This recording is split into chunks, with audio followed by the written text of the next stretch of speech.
Officials in Italy now say that 5 people have died from the virus there. The number of cases in that country has risen to 219 very quickly. CNN's Melissa Bell is live in Venice with what they're trying to do at this point to contain the spread. Melissa.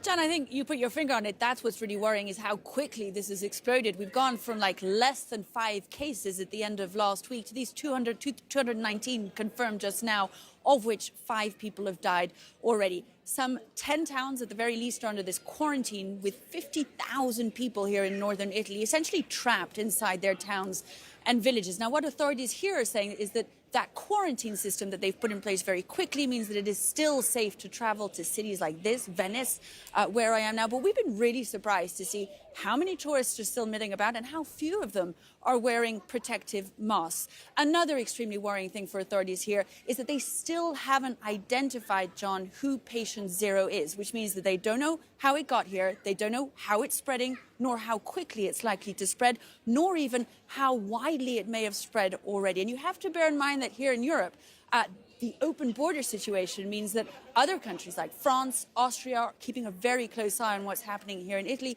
It is also the first test, really, for a liberal Western democracy at keeping people essentially penned into their homes. Alison.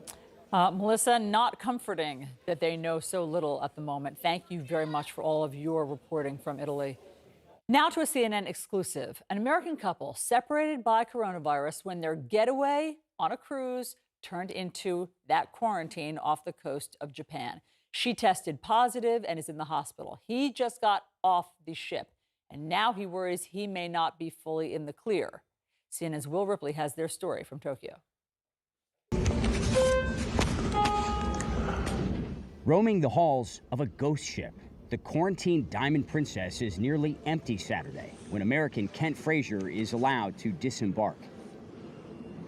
Feel like the lost passenger at times. Number? C409. 7 hours of waiting. USA. Yeah. USA. Japanese health authorities finally process his paperwork. And you are not suspicious. You are negative. First, he's told he's going to a new quarantine. Thank you. Then, plans change. It's a Tokyo hotel. They give him this letter saying he poses no risk of infection of novel coronavirus. He steps foot on dry land for the first time in weeks on a rainy, cold, windy Saturday night. Nightmare is over. Really hope Rebecca gets out. Kent's wife, Rebecca Frazier, tested positive for the virus more than 2 weeks ago. Follow-up tests have also come back positive. She's under quarantine in a Tokyo hospital. The next morning, he's on his way to visit, making a pit stop at the local Kombini, a Japanese convenience store. And then you've got boneless fried chicken here. Stocking up on Rebecca's favorite snacks. It's like Christmas. Christmas in February. He's allowed into the hospital to drop off his delivery. Thank you.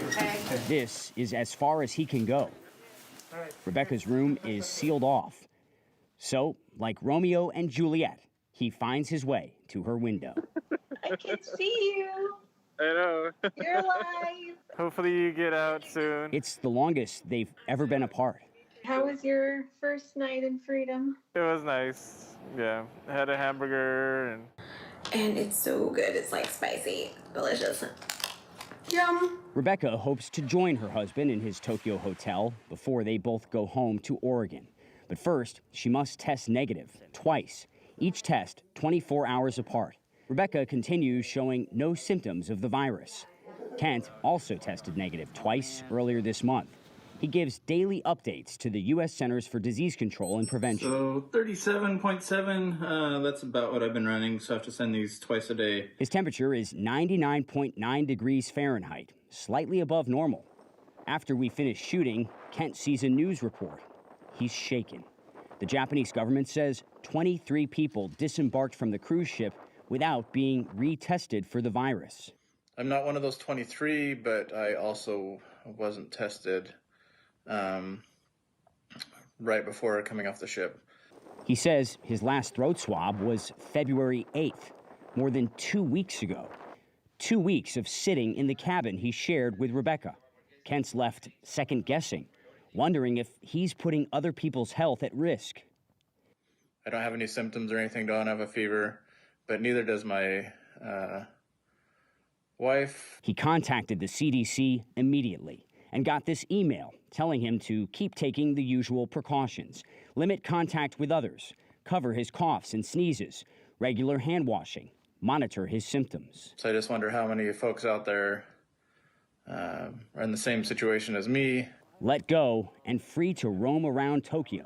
What's your impression overall of how the Japanese government has handled this? Completely unprepared. Now he's left to worry and wonder, what's next? When will this all be over? When will they finally go home? After we spent the day with Kent, and he thought that maybe there had been a mistake and that he should have been tested and he wasn't, he was mortified. He was shaking as he was talking to us on video because he thought he might have put us at risk, everybody around him at risk. But the Japanese Health Ministry has assured us overnight that, in fact, it was not an oversight. They say he was tested during his quarantine period, which is exactly what needed to happen. But John Allison, this just underscores the fear and the uncertainty that is with these people even after they get off the ship. And these are mental scars that are going to stick with them for a long time. Oh my gosh, Will, and just watching, I mean, your Romeo and Juliet analogy is so poignant. That's as close as they have gotten to each other in however many days, and they don't know what's next and when they'll see each other. No, and I got to say, Weeks. this is a situation that could be playing out around the world as we're seeing this now spread to Italy. Number of cases exploding there overnight. There's a case in South Korea with someone with connections to the U.S. military. There is great concern this morning, even newer than before. All right, Will, thank you very much.